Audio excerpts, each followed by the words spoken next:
نحمده ونصلي على رسوله الكريم اما بعد فاعوذ بالله من الشیطان الرجیم بسم اللہ الرحمن الرحیم طلب العلم فریضہ علی کل مسلم و مسلمہ، ہر مسلمان مرد اور عورت پر علم کا سیکھنا فرض ہے۔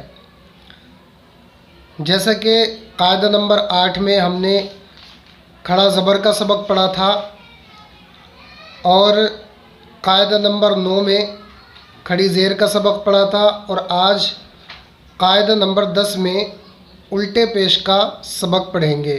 جیسا کہ میں نے ان تینوں کے بارے میں پہلے بتا دیا ہے، کھڑا زبر الف کے قائم مقام ہوتا ہے، کھڑی زیر یا کے قائم مقام ہوتی ہے، اور الٹا پیش واو کے قائم مقام ہوتا ہے، اور یہ تینوں ایک الف کے برابر کھینچ کے پڑھے جاتے ہیں۔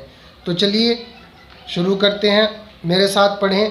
اعوذ باللہ من الشیطان الرجیم، بسم اللہ الرحمن الرحیم۔ او، بو، تو، ثو، جو، حو، خو، دو، ذو، رو، زو، سو، شو، صو، ضو، تو، ذو، عو، غو، فو، قو، کو، لو، مو، نو، وو، ہو، یو، او، او، بو، بو، تو، تو، رو، رو، سو، سو، قو، قو، لو، لو، وو، وو، یو، یو۔ اس طرح سے اس کو آپ کئی دفعہ ریپیٹ کر لیں۔ اب چلیے مشق پڑھ لیتے ہیں۔ لہو، لہو، داود، داود، اثقلہ، اثقلہ، کلماتہ، کلماتہ، حمرہ، سبحانہ، اخرجہ، امرہ، وانتم تنظرون۔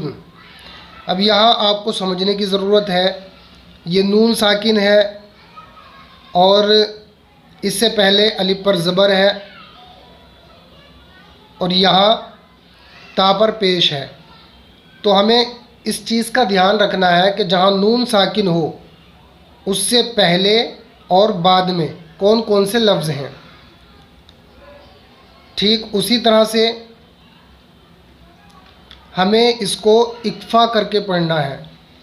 اکفا مطلب آدھی آواز ناک میں اور آدھی آواز حلق میں، جیسے انتم، انتم۔ تو اس طرح سے آپ نے اس کا اکفا کر کے پڑھنا ہے، اور آگے آپ کو یہ دھیان رکھنا ہے کہ حروف حلقی میں سے یعنی حمزہ، ہا، عین، حا، غین، خا، ان 6 لفظوں میں سے کوئی لفظ اگر آگے نہیں ہے تب یہ اکفا ہوگا، ورنہ سیدھا سیدھا اس کو پڑھ دیں گے۔ اگر یہاں حروف حلقی میں سے کوئی لفظ ہوتا، حمزہ ہوتا یا ہا ہوتا، عین ہوتا یا غین، خا ہوتا، تو اگر ان میں سے کوئی سا بھی لفظ یہاں ہوتا تا کی جگہ، تب یہ اکفا نہیں ہوتا، تب اس کو ہم سیدھا پڑھ دیتے۔ اب چونکہ یہاں حروف حلقی میں سے کوئی لفظ نہیں ہے، تا ہے، تو یہاں اکفا کر کے پڑھا جائے گا، جیسے وَأَنتُمْ، وَأَنتُمْ۔ اسی طرح سے تنظرون، تنظرون۔ اب چونکہ یہاں بھی نون ساکن کے بعد میں حرف حلقی میں سے کوئی لفظ نہیں ہے، تو یہاں بھی اکفا کر کے پڑھیں گے۔ رسولہ، رسولہ، اب دیکھیے اس میں اور اس میں فرق یہی ہے کہ یہ تھوڑا کھینچ کے پڑھا جائے گا سین، اور یہاں سین کو جلدی پڑھ دیں گے. رسلہ اکبرہ، اکبرہ، یہاں قاف کو پر کرنا ہے اور را کو پر کرنا ہے، یعنی موٹا کر کے پڑھنا ہے. اکبرہ، نحن لہ، نحن لہ، مسلمون، مسلمون،